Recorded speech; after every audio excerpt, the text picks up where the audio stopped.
Someone need to pray this prayer now, and then regularly pray like this. I shall build houses and inhabit them. I shall plant vineyards and eat the fruit of them. I shall not build and another inhabit.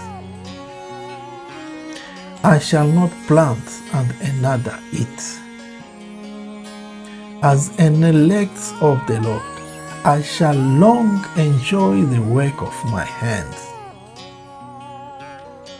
I shall not labor in vain. I shall not bring forth for trouble. In Jesus' name I pray.